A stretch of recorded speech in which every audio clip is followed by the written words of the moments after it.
10वें पद्य खंड काव्य से सूरदास जी के पद में पहला पाठ पढ़ेंगे। इसके पहले हम लोगों ने सूरदास जी का पहला पद पढ़ा था। आज इसके आगे हम लोग पढ़ेंगे और मैं आप लोगों से ये कहना चाहूँगा कि जो भी मैं पढ़ा रहा हूँ उसको अच्छी तरह से पढ़ें और समझें और याद करें और उसी में से प्रश्न पूछें।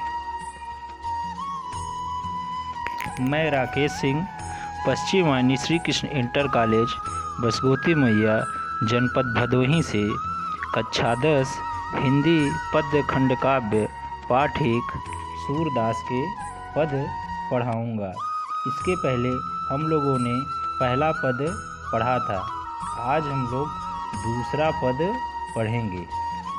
मैं अपनी सब गाय चरे हों, प्रात होत बल कै संग जय हो, तेरे कहे न रहे हों, ग्वाल बाल गाइन के भीतर नैको डर नहीं लागत, आज न सोए नंद दुहाई रैन रहोगे जागत, और ग्वाल सब गाय चरे हैं मैं घर बैठो रहे हूँ, सूर श्याम तुम सोई रहो अब प्रात जान मैं दे हूँ।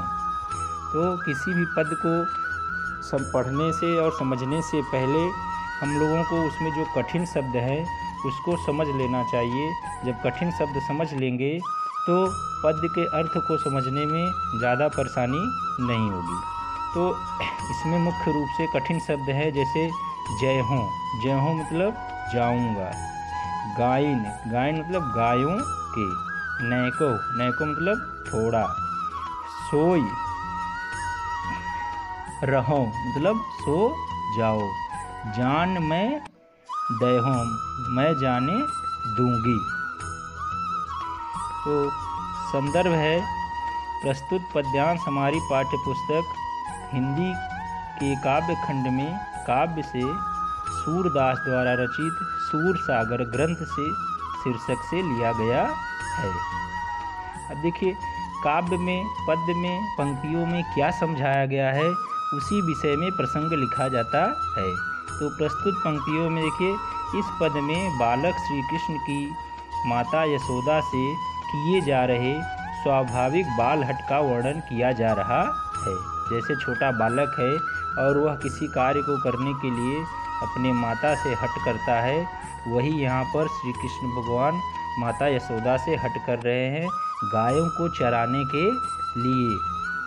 तो देखिए पहली पंक्तियों का अर्थ समझिए कि मैं अपनी सब गाय चरे हूँ। तो भगवान श्री कृष्ण कह रहे हैं कि हे माता, मैं अपनी सभी गायों को खुद ही चराऊँगा। प्रात होत बल कै संग जय हैं तेरे कह न रहे हो, और जैसे ही सुबह होगा सवेरा होने पर दाऊ के साथ गाय चराने जाऊंगा, तुम्हारे कहने से घर पर अब नहीं रहूंगा। ग्वाल बाल गाइन के भीतर नैको डर नहीं लागत, ग्वाल बाल गाइन अर्थात गायों और बच्चों के साथ रहने पर मुझे जरा सा भी डर नहीं लगता है। अगला पंक्ति है देखिए, आज न सोए नंद दुहाई रैन रहेगो जागत, आज मैं जरा सा भी नहीं सोऊंगा, पूरी रात्रि में नहीं सोऊंगा। मैं नंद बाबा की कसम खाता हूँ कि मैं बिल्कुल ही नहीं सोऊंगा।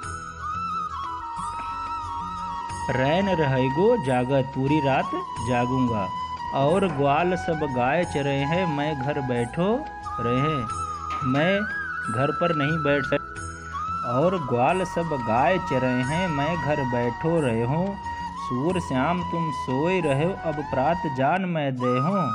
और भगवान श्री कृष्ण कह रहे हैं कि सभी ग्वाले गाय चराने जाएंगे और मैं घर पर बैठा रहूँगा, मुझसे ये नहीं हो सकता, मैं भी अब गाय चराने जाऊँगा। सूर श्याम तुम सोए रहो अब प्रात जान मैं दे हूँ।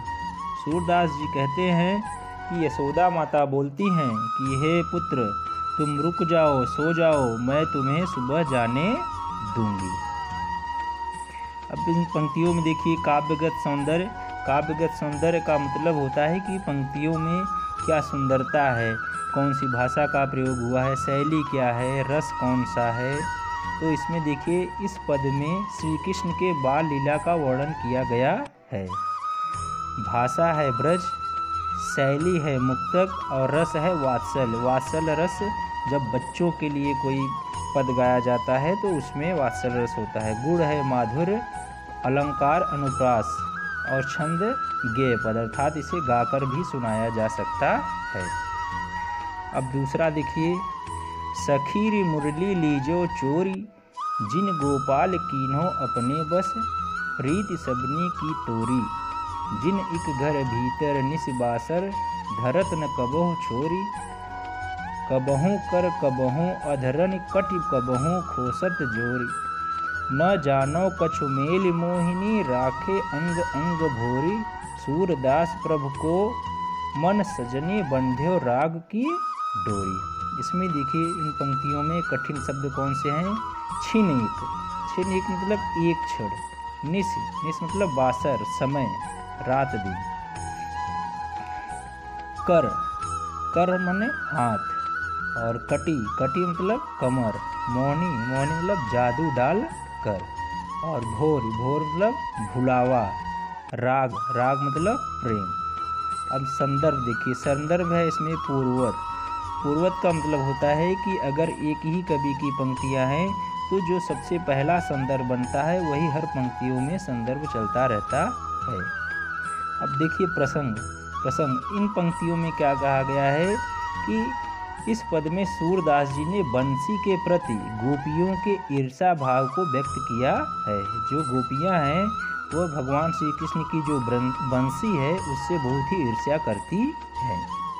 अब देखिए भावार्थ, सखीरी मुरली लीजो चोरी, तो गोपियाँ श्री कृष्ण के बंसी को अपनी वैरी सौतन समझती हैं।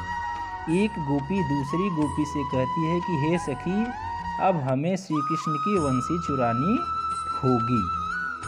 सखीरी मुरली लीजो चोर, अर्थात हे सखी हमें अब भगवान श्री कृष्ण की मुरली को चुरा लेना चाहिए। जिन गोपाल कीन्हो अपने बस में, जिस बंसी ने गोपाल को, कृष्ण को अपने बस में कर लिया है। प्रीति सबनी की तोड़ी, इसी बंसी के कारण उन्होंने सभी से प्रीति तोड़ ली है, सभी को छोड़ दिया है। कृष्ण भी मुरली के बस में होकर हम सभी को भुला दिए हैं।